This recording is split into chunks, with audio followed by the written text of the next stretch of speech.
وہ کیا کہتے ہوتے ہمیں چیلنج چیلنج چیلنج، جہاں تک پہنچے گھر بیٹھ کر اپنے گھر میں بلی بھی شیر ہوتی ہے، ہم تو چیلنج کر رہے ہیں۔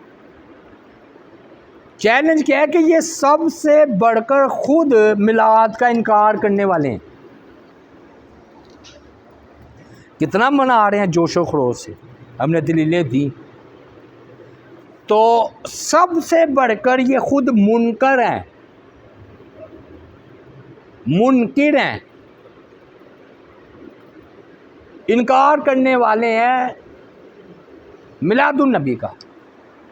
عید تو بڑی دور کی چیز ہے، اب آپ کہیں گے میں نے چیلنج بھی کر دیا ہے، دعویٰ بھی کر دیا ہے، بات واقعی ہم نے بہت اونچی کی ہے، تو ٹھیک ہے، ابھی ہم حضرت ابراہیم علیہ الصلوۃ والسلام کا تبلیغ کا ایک انداز ہے الزامی دلیل،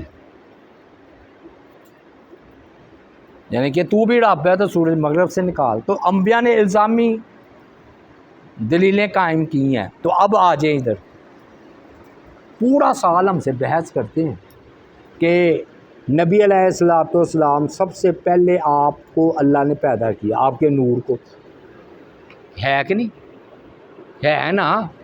اور یہ کہتے ہیں قلم سے بھی پہلے اللہ نے آپ کو پیدا کیا، نہ زمین تھی، نہ آسمان تھا، نہ سورج تھی، نہ چاند ستارہ، کچھ بھی نہیں تھا۔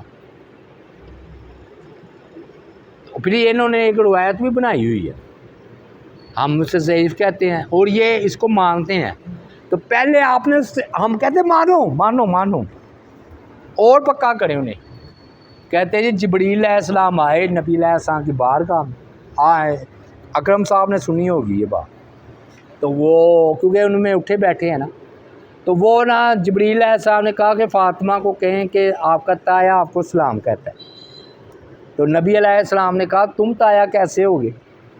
انہوں نے کہا میں آپ سے بڑا ہوں، وہ آدم علیہ السلام سے پہلے اللہ نے مجھے پیدا کیا، تو فرمایا جب تم پیدا ہوئے تھے تو تم نے کوئی ستارہ دیکھا تھا؟ انہوں نے کہا ہاں جب سے میں پیدا ہوں تو پتہ نہیں کتنے ہزار سال ہوں میں نے ستارہ دیکھا ہے پہلے، تو آپ نے فرمایا وہ تو میں ہوں۔ اچھا ٹھیک، بالکل ٹھیک، بالکل ٹھیک، ہم کہتے ہیں اسی پر پکے ہو جاؤ۔ اب آپ نے کہا کہ نبی علیہ السلام کی پیدائش کب ہوئی؟ جبریل سے بھی پہلے، تبھی تو آپ چاچا بن گئے نا، جبریل علیہ السلام چاچا بن گئے، نبی علیہ السلام تایا بن گئے، ورنہ الٹو ہو جانا تھا نا۔ تو چلو جی نبی علیہ السلام تایا جی ہو گئے، ایک طرف کہتے ہیں جی نبی کو اپنا بھائی کہتے ہیں، تو جبریل کو بھائی کہا ہوا، جبریل علیہ السلام کو اپنا بھائی کہا ہوا۔ اچھا ہم کہتے ہیں کہ اب 12 ربیع الاول کو پھر کون پیدا ہو؟ آپ 2 بار پیدا ہوئے ان کے عقیدے کے مطابق، ہمارا عقیدہ نہیں، ہمارا عقیدہ تو یہ ہے کہ آپ 9 کو پیدا ہوئے ہیں۔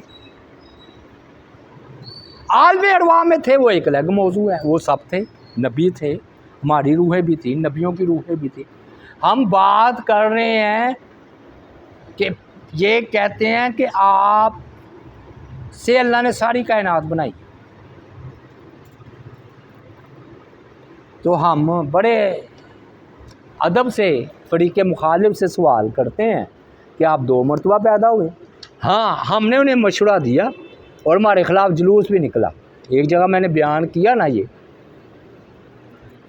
تو ہم نے کہا کہ آپ کہتے ہیں کہ قرآن کی دلیل قطعی ہے، یقینی ہے، قرآن کے ہوتے ہوئے ہم حدیث کی طرف نہیں جائیں گے، اکٹھا کرنا ہوا تو اکٹھا کریں گے، اگر نہ ہوا تو پھر خبر واحد کا رد کر دیا جائے گا۔ اور انہوں نے اصول شاشی میں اس اصول کو پیش کر کے حنفیوں نے کہ قرآن قطعی ثبوت قطعی ہے، یقین ہے اور حدیث ظنی ہے، تو انہوں نے کئی احادیث کا انکار کیا۔ تو ہم بتاتے ہیں قرآن کیا کہتا ہے، پہلا قرآن کھولے، پہلا سپارہ، پہلا صفحہ، ادھر آیا وَالَّذِينَ يُؤْمِنُونَ بِمَا أُنزِلَ إِلَيْكَ وَمَا أُنزِلَ مِن قَبْلِكَ، آیا کہ نہیں آیا؟ اب بڑی اہم بات ہے، توجہ رکھنی ہے، توجہ، ذرا باریک بات ہے، باریک بات ہے، تو آپ اس پر توجہ رکھیں گے تو سمجھ آئے گی۔ والذین یؤمنون بما انزل الیک، متقی لوگ ایمان لاتے ہیں جو آپ پر نازل ہوا اور آپ سے پہلے، من قبلک، من قبلک، من قبلک، 3 دفعہ ہم نے دہرا دی، آپ سے پہلے۔ اچھا، تورات نازل ہوئی، قرآن کہتا ہے آپ سے پہلے، زبور نازل ہوئی آپ سے پہلے، انجیل نازل ہوئی آپ سے پہلے۔ ہم مان لیتے ہیں کہ نبی علیہ الصلوۃ والسلام جو ہے نا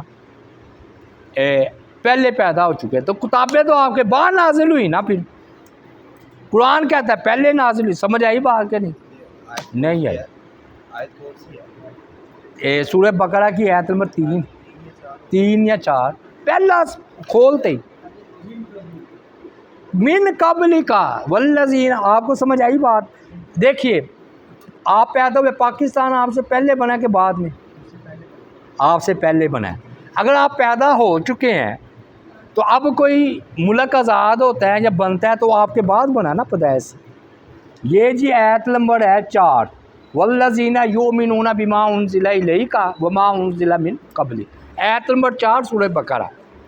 اب ہم کہتے ہیں کہ تمہارے اصول کے مطابق، اصول شاشی کے مطابق، نور الانوار کے مطابق، تمہارے فقہا کے مطابق، ہیں جی فلاں اصول، تم نے تو کہتے ہو جی قرآن مجید کہتا ہے جب قرآن پڑھا جائے خاموشی سے سنو۔ حدیثیں کہہ رہی تھیں کہ بھئی سورہ فاتحہ پڑھو، تم نے سورہ فاتحہ کا انکار کیا کہ جب قرآن پڑھا جائے تو اسے خاموشی سے سنو۔ تو پھر بات پھر یہ ہے کہ اب قرآن کہہ رہا ہے کہ تورات، زبور، انجیل آپ سے پہلے اتری ہے، تو اگر پہلے اتری ہے تو آپ پیدا ہی نہیں ہوئے۔ یہ علماء کے لیے تحفہ ہے، عوام کے لیے نہیں، جو میرا یہ تقریر سنیں گے نا وہ۔ اچھا، اب ہم آتے ہیں کہ بھی منکر ہوئے کہ نہ ہوئے خود ہی، یا یہ مانو یا یہ، ہم نے مشورہ دیا نہیں۔ میں نے کہا ایک فرقہ ہے وہ کہتا ہے فقہ جعفریہ، وہ کہتا ہے ہمارا امام پیدا ہو چکا ہے، غار میں غائب ہے۔ غار میں کیا ہے؟ غائب ہے، کہا نا انہوں نے۔ تو ہم نے کہا کہ تم کہو ظہور نبی، پیدا تو پہلے ہو چکے ہیں، ظاہر ہوئے ہیں۔ اور یہ کہتے ہیں علم تارا کیف فعل ربک باصحاب الفیل، کہ آپ نے نہیں دیکھا؟ یہ ہمیں دلیل بھی دیتے ہیں کہ آپ پیدائش سے پہلے پیدا ہو چکے تھے۔ یہ ایٹم بم، سمجھ آ گئی؟ اور یہ 20ویں دلیل تھی، زبردست تھی۔ اور آخر میں ایک لفظ کہتے ہیں جلال الدین سیوطی، جن کو یہ مجدد مانتے ہیں، ہم بھی مانتے ہیں کہ بہت بڑے اہل علم تھے، انہوں نے کہا کہ صحیح بات یہ ہے کہ میلاد النبی پر کوئی دلیل نہیں، قیاس ہی قیاس ہے۔ انہوں نے میلاد پر رسالہ لکھا نا، تو انہوں نے کہا لیس فیہ نص ولکن منہ قیاس۔ صحیح بات یہ ہے کہ یہ اس پہ کوئی نص یعنی قرآن حدیث کی دلیل نہیں ہے، قیاس ہے۔ جلال الدین سیوطی رحمۃ اللہ علیہ، کتاب ہے ان کی ایک مولد انہوں نے نا میلاد پر کتاب لکھی تھی۔ ہاں نہیں، وہ یہ پرانے ہیں، 500-600 سال پہلے۔ تو یہ دلیلیں تھیں۔ اللہ تعالیٰ سے دعا ہے جی اللہ تعالیٰ ہمیں عمل کی توفیق عطا فرمائے۔ وما علینا الا البلاغ المبین۔